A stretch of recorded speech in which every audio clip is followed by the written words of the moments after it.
ದಬ್ಬಾಳಿಕೆ ಮಾಡ್ತಾ ಇದ್ದಾರೆ ಪ್ರತಿಯೊಂದು ವಿಷಯದಲ್ಲೂ.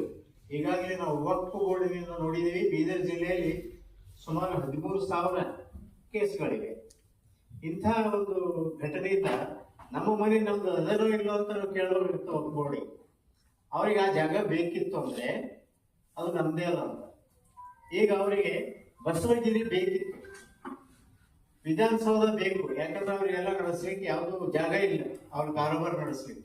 ವಿಧಾನಸೌಧ ಬೇಕು, ಪಾರ್ಲಿಮೆಂಟ್ ಬೇಕು, ಅಲ್ಲಿ ವಕ್ಫ್ ಬೋರ್ಡ್ ಅಂತ ಡಿಕ್ಲೇರ್ ಮಾಡ್ತಾ ಇದ್ದಾರೆ. ಇಂಥ ಒಂದು ದುಶ್ಚಟ ಅಥವಾ ದುರಾಳಿತ ಮನೋಭಾವನೆಯನ್ನು ಇಟ್ಕೊಂಡು ಏನು ವಕ್ಫ್ ಬೋರ್ಡ್ ಮಾಡ್ತಾ ಇದ್ದಾರ, ಇದು ಬಹುಶಃ ಒಬ್ಬರು ಜಡ್ಜ್ ಹೇಳಿದ್ರು, ಮಧ್ಯಪ್ರದೇಶ ಜಡ್ಜ್ ಏನು, ಒಂದೇ ಸಲಕ್ಕೆ ನೀವು ಇಡೀ ಭಾರತವೆಲ್ಲ ವಕ್ಫ್ ಬೋರ್ಡ್ ಅಂತ ಹೇಳಿಬಿಟ್ರಲ್ಲ ಅಂತ. ಅದಕ್ಕೆ ವಕ್ಫ್ ಬೋರ್ಡ್ಗೆ ನಾನು ಒಂದು ವಿಷಯ ಕೇಳಬೇಕಂತೀನಿ ನಿಮ್ಮ ಮುಖಾಂತರ. ವಕ್ಫ್ ಬೋರ್ಡ್ ಯಾವಾಗಾಗಿದೆ ಅಂದ್ರೆ ಸ್ವಾತಂತ್ರ್ಯ ನಂತರ ಆಗ್ಯದ. ಸ್ವಾತಂತ್ರ್ಯಕ್ಕಿಂತ ಮೊದಲೆಲ್ಲ ಮುಸ್ಲಿಮರೇ ಬಂದು ರಾಜ್ಯಾಡಳಿತ ಮಾಡ್ಯಾರ. ನಮ್ಮ ಮ್ಯಾಗೆಲ್ಲ ಅವ್ರು ದಬ್ಬಾಳಿಕೆನೂ ಮಾಡ್ಯಾರ, ರಾಜ್ಯಾಡಳಿತ ಮಾಡ್ಯಾರ. ನಮ್ಮ ಆಸ್ತಿ ಅವ್ರ ಕೈಯಾಗೆ ಇತ್ತು, ಅದು ನಮ್ಮ ಆಸ್ತಿನೇ ಅವ್ರ ಕೈಯಾಗಿತ್ತು. ಅವ್ರು ನಮ್ಗೆ ಯಾರು ಕೊಟ್ಟು ಹೋಗ್ತಾರ? ಅದು ನಮ್ಮದೇ ಆಸ್ತಿ ಅದ. ಆ ಆಸ್ತಿ ನಮ್ಮ ಅವ್ರು ಕೊಡಂಗಿಲ್ಲ, ಆಸ್ತಿ ನಮ್ಮ ಮತ್ತೊಬ್ಬರು ಹಂಚಂಗಿಲ್ಲ. ನಾವು ಕೊಟ್ಟರೆ ತಗೋಬೇಕು ವಿನಃ ಅವರು ಇದು ನಮ್ದು ಅಂತ ಹೇಳೋದಿಲ್ಲ. ರಾಜಕೀಯ ಮಾಡ್ಯಾರ ಅವ್ರು ಏನು ನಮ್ಮ ಮ್ಯಾಗ ದಬ್ಬಾಳಿಕೆ ನಡೆಸಿ ನಾವು ಮಾಡಿದೇವು ಕೊಟ್ಟಿದ್ದೇವೆ ಅಂತಾರೆ. ಕೊಟ್ಟಿದಂತವಕ್ಕೆ ಪುರಾವೆಗಳು ಯಾವೂ ಇಲ್ಲ. ಪುರಾವೆಗಳಿದ್ದರೆ ಅವರು ತಮ್ಮ ಆಸ್ತಿಯನ್ನು ಘೋಷಿಸಬೇಕು, ಇಲ್ಲದಿದ್ದರೆ ತಮ್ಮ ಆಸ್ತಿ ಅಲ್ಲ ಅಂತ ತಿಳ್ಕೋಬೇಕು. ಈ ವಿಷಯವನ್ನ ನ್ಯಾಯೋಚಿತವಾಗಿ ಎಲ್ಲ ಸಂವಿಧಾನದಲ್ಲಿರುವಂತಹ ಬದಲಾವಣೆಯನ್ನು ಸರ್ಕಾರ ತಗೋತಾ ಇದೆ. ಈ ಬದಲಾವಣೆ ಆಗಲೇಬೇಕು. ಮತ್ತೆ ಸಾಧ್ಯವಾದ್ರೆ ವಕ್ಫ್ ಬೋರ್ಡ್ ಟೋಟಲ್ ಕ್ಯಾನ್ಸಲ್ ಮಾಡ್ಬೇಕು. ಅದು ನಮಗೆ ಯಾವತ್ತೂ ಸಂಬಂಧ ಇಲ್ಲ. ವಕ್ಫ್ ಬೋರ್ಡ್ ನಮ್ಮ ಹಿಂದೂಗಳಿಗೆ ಯಾವುದೂ ಉಪಯೋಗ ಇದ್ದಿಲ್ಲ. ಇಡೀ ರಾಷ್ಟ್ರದಲ್ಲಿ ನಾವು 80% ಜನ ಇದ್ದೀವಿ. ಯಾರಿಗೂ ಉಪಯೋಗ ಇಲ್ಲ ಅಂತ ಅಥವಾ ಕೆಲವೇ ಜನರಿಗೆ ಉಪಯೋಗ ಇರುವಂತಹ ಕಾನೂನು ಆಗುವುದಿಲ್ಲ. ಎಲ್ಲರಿಗೂ ಉಪಯೋಗ ಆಗುವಂತಹ ಕಾನೂನು ಇದ್ರೆ ಒಳ್ಳೆಯದು. ಅದಕ್ಕೆ ವಕ್ಫ್ ಬೋರ್ಡ್ ಕ್ಯಾನ್ಸಲ್ ಮಾಡಿದ್ರೆ ಬಹಳ ಉತ್ತಮ. ಇಲ್ಲ ಆದ್ರೂ ಕನಿಷ್ಠ ಬದಲಾವಣೆಗಳಾದ್ರೂ ಕಂಪಲ್ಸರಿ ಆಗ್ಬೇಕು. ಯಾವುದೇ ರೀತಿಯಲ್ಲಿ ಬೇಕಿದ್ರು ನಾವು ಅದಕ್ಕೆ ಸಮರ್ಥನೆ ಕೊಡ್ಲಿಕ್ಕೆ ತಯಾರಿದ್ದೆವು. ನಾನು ವಿಶ್ವ ಹಿಂದೂ ಪರಿಷತ್ತಿನ ಪ್ರಾಂತಕಾರಣಿ. ಆಸ್ತಿಗಳು ನಮ್ಮದು ಅನ್ನುವಂತಹ ಹಕ್ಕನ್ನ ಇವತ್ತು ವಕ್ಫ್ ಬೋರ್ಡ್ ಮಂಡನೆ ಮಾಡ್ತಾ ಇದೆ. ಅದರ ಪ್ರಕಾರ ಕಾನೂನು ಬಾಹಿರವಾಗಿ ಆಸ್ತಿಗಳನ್ನ ಯಾರು ಮಾಲೀಕರು ನೂರಾರು ವರ್ಷಗಳಿಂದ ಯಾವ ಆಸ್ತಿಯನ್ನ ಉಪಯೋಗವನ್ನ ಮಾಡ್ಕೊಂಡು ಬರ್ತಾ ಇದ್ದಾರೆ, ಯಾವ ಆಸ್ತಿಯ ಪಟ್ಟ ಮಾಲೀಕರಿದ್ದಾರೆ, ಮಠಗಳ ಆಸ್ತಿಯ ಮಾಲೀಕರಿದ್ದಾರೆ, ಅಂತಹ ಆಸ್ತಿಗಳಲ್ಲಿ ಇವತ್ತು ವಕ್ಫ್ ಬೋರ್ಡ್ ಹಾಕುವಂಥದ್ದು ಏನು ಪ್ರಕ್ರಿಯೆ. ಇಲ್ಲಿನ ಒಬ್ಬ ಮಂತ್ರಿ, ಹಿಂದೆ ಇರುವಂತಹ DC ಜಾಫರ್ ಮತ್ತು ಇಲ್ಲಿರುವಂತಹ ಕರ್ನಾಟಕ ರಾಜ್ಯದ ಜಮೀರ್ ಅಹಮದ್ ಅನ್ನುವಂಥ ಮಂತ್ರಿಯ ಮುಖಾಂತರ ನಡೀತು. ಅದಕ್ಕಾಗಿ ಇವತ್ತು ಹಲವಾರು ಜಮೀನುಗಳು ವಕ್ಫ್ ಬೋರ್ಡ್ ಆಸ್ತಿಯಾಗಿ ಬೀದರ್ ಜಿಲ್ಲೆಯಲ್ಲಿ 13,000ಕ್ಕಿಂತ ಜಾಸ್ತಿ ಆಸ್ತಿ ಮೇಲೆ ವಕ್ಫ್ ಬೋರ್ಡ್ ಅನ್ನು ಸೇರಿಸುವಂತಹ ಒಂದು ಷಡ್ಯಂತ್ರ ಆರಂಭ ಆಗಿದೆ. ಈಗಾಗಲೇ ಸಾಕಷ್ಟು ಆಸ್ತಿಗಳಲ್ಲಿ ಬಸವಗಿರಿ ಇರ್ಬೋದು, ಕೋಟೆ ಇರ್ಬೋದು, ಇನ್ನಿತರ ಚಟ್ನಾಡಿ, ಧರ್ಮಾಪುರದಂತೂ ಎಲ್ಲರಿಗೂ ಕೂಡ ಗೊತ್ತಿದೆ. ಅದಕ್ಕೆ ಕೇಂದ್ರದಲ್ಲಿ ಸರ್ಕಾರ ಏನೋ ಈ ಕಾನೂನಿನ ಸಂಶೋಧನೆ ಮಾಡ್ಲಿಕ್ಕೆ ಹೊರಟಿದೆ. ಯಾವ ನಿಯಮಾವಳಿಗಳಿಂದ ಈ ದೇಶಕ್ಕೆ ತೊಂದರೆ ಆಗ್ತಾ ಇದೆ ಅದನ್ನ ತಿದ್ದುಪಡಿ ಮಾಡುವ ಮುಖಾಂತರ ಎಲ್ಲರಿಗೂ ನ್ಯಾಯ ಕೊಡುವಂತ, ಈ ದೇಶದ ಬಹುಸಂಖ್ಯಾತರಿಗೆ ನ್ಯಾಯ ಕೊಡುವಂತ ಕೆಲಸವನ್ನು ಸರ್ಕಾರ ಮಾಡ್ತಾ ಇದೆ. ಅದನ್ನ ಸಂಪೂರ್ಣವಾಗಿ ಬೆಂಬಲಿಸುತ್ತಾ ವಕ್ಫ್ ಬೋರ್ಡ್ ಕಾನೂನನ್ನ ಸಂಪೂರ್ಣವಾಗಿ ತೆಗೆದು ಹಾಕಬೇಕು ಅನ್ನುವಂತಹ ಬೇಡಿಕೆಯನ್ನ ಇಡುತ್ತಾ, ಅದೇ ರೀತಿ ಕಾಮನ್ ಸಿವಿಲ್ ಕೋಡ್ ಒಂದೇ ದೇಶದಲ್ಲಿ ಒಂದೇ ಕಾನೂನು ಪಾಲನೆ ಆಗಬೇಕು. ಅದಕ್ಕೋಸ್ಕರ ಕಾಮನ್ ಸಿವಿಲ್ ಕೋಡ್ ಇಂಪ್ಲಿಮೆಂಟ್ ಆಗಬೇಕು. ಆ ನಿಟ್ಟಿನಲ್ಲಿ ಅದು ಜನಸಂಖ್ಯಾ ನಿಯಂತ್ರಣ ಆಗಬೇಕು. ಆ ನಿಟ್ಟಿನಲ್ಲಿ ಹಲವಾರು ವಿಷಯಗಳನ್ನ, ಅದು ಲವ್ ಜಿಹಾದ್ ಇರ್ಬೋದು, ಲ್ಯಾಂಡ್ ಜಿಹಾದ್ ಇರ್ಬೋದು, ಬೇಕಾದಂತ ಜಿಹಾದ್ಗಳಿರ್ಬೋದು,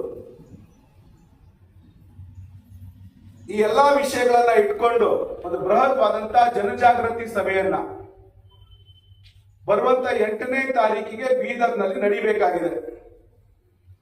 ಬೀದರ್ದ ಸಾಯಿ ಸ್ಕೂಲ್ ಮೈದಾನ ಮಧ್ಯಾಹ್ನ 3 ಗಂಟೆಯಿಂದಲೇ ಕಾರ್ಯಕ್ರಮ ಆರಂಭ ಆಗ್ತದೆ. ಅದಕ್ಕೆ ತೆಲಂಗಾಣದ ಪ್ರಖರ ವಾಗ್ಮಿಗಳು ಮತ್ತು ಕಳೆದ ಲೋಕಸಭೆ ಚುನಾವಣೆಯಲ್ಲಿ ಭಾಗ್ಯನಗರದಿಂದ ಸ್ಪರ್ಧೆ ಮಾಡಿದಂತ ಅಕ್ಕ ಮಾಧವಿ ಲತಾ ಅವರು ಈ ಕಾರ್ಯಕ್ರಮಕ್ಕೆ ಮುಖ್ಯ ಅತಿಥಿಯಾಗಿ ಬರ್ತಾ ಇದ್ದಾರೆ. ಜೊತೆಯಲ್ಲಿ ಗುಜರಾತಿನ ಸೌರಾಷ್ಟ್ರದ ಸಹೋದರಿ ಕಾಜಲ್ ಹಿಂದೂಸ್ತಾನಿ ಅವರು ಇಡೀ ರಾಷ್ಟ್ರದಲ್ಲಿ ಭಾರತೀಯ ಸಂಸ್ಕೃತಿಯನ್ನ ಪ್ರಸಾರ ಮಾಡಲಿಕ್ಕೆ ಪ್ರವಾಸವನ್ನ ಮಾಡ್ತಾ ಇದ್ದಾರೆ. ಅವರು ಕೂಡ ಈ ಕಾರ್ಯಕ್ರಮಕ್ಕೆ ಬರ್ತಾ ಇದ್ದಾರೆ. ಮತ್ತು ಶ್ರೀರಾಮ್ ಸೇನೆಯ ಸಂಸ್ಥಾಪಕ ಅಧ್ಯಕ್ಷರು, ಇಡೀ ಜೀವನದುದ್ದಕ್ಕೂ ಹಿಂದೂ ಸಮಾಜದ ಕೆಲಸವನ್ನ ಮಾಡುವಂತಹ ಸನ್ಮಾನ್ಯ ಶ್ರೀ ಪ್ರಮೋದ್ ಮುತಾಲಿಕ್ ಅವರು ಕೂಡ ಈ ಕಾರ್ಯಕ್ರಮಕ್ಕೆ ಬರ್ತಾ ಇದ್ದಾರೆ. ಈ ಕಾರ್ಯಕ್ರಮದ ವಿಸ್ತೃತ ಮಾಹಿತಿಯನ್ನ ಈ ಪತ್ರಿಕಾಗೋಷ್ಠಿ ಮುಖಾಂತರ ತಮ್ಮ ಮುಂದೆ ಇಡುವ ಸಲುವಾಗಿ ಮತ್ತು ತಮ್ಮ ಮುಖಾಂತರ ಸನಾತನ ಬೋರ್ಡದ ಸ್ಥಾಪನೆ ಆಗ್ಬೇಕನ್ನುವಂತಹ ಸಂತರ ಕೂಗು ಇಡೀ ದೇಶದಲ್ಲಿ ಆರಂಭ ಆಗಿದೆ. ಮೊನ್ನೆ ದೆಹಲಿಯಲ್ಲಿ ದೊಡ್ಡ ಸಮಾವೇಶಗೊಂಡು ಈ ದೇಶದ 80% ಹಿಂದೂ ಸಮಾಜದ ಹಿತವನ್ನ ಕಾಯೋಕ್ಕೋಸ್ಕರ ನಮಗಾಗಿ ಸನಾತನ ಬೋರ್ಡ್ ಅನ್ನ ಸ್ಥಾಪನೆ ಮಾಡಬೇಕು ಅನ್ನುವಂತ ಬೇಡಿಕೆಯನ್ನು ಇಟ್ಕೊಂಡು ದೊಡ್ಡದಾದಂತಹ ಹೋರಾಟ ನಡೆಯಿತು. ಅದಕ್ಕೆ ಸಂಪೂರ್ಣವಾದಂತಹ ಬೆಂಬಲವನ್ನ ಕೊಡುವ ನಿಟ್ಟಿನಲ್ಲಿ ಜೊತೆಯಲ್ಲಿ ಭಾರತವನ್ನ ಜನಸಂಖ್ಯಾ ಆಧಾರಿತವಾಗಿ ಬಹುಸಂಖ್ಯಾತರ ಭಾವನೆಗಳನ್ನ ಗಮನದಲ್ಲಿಟ್ಟು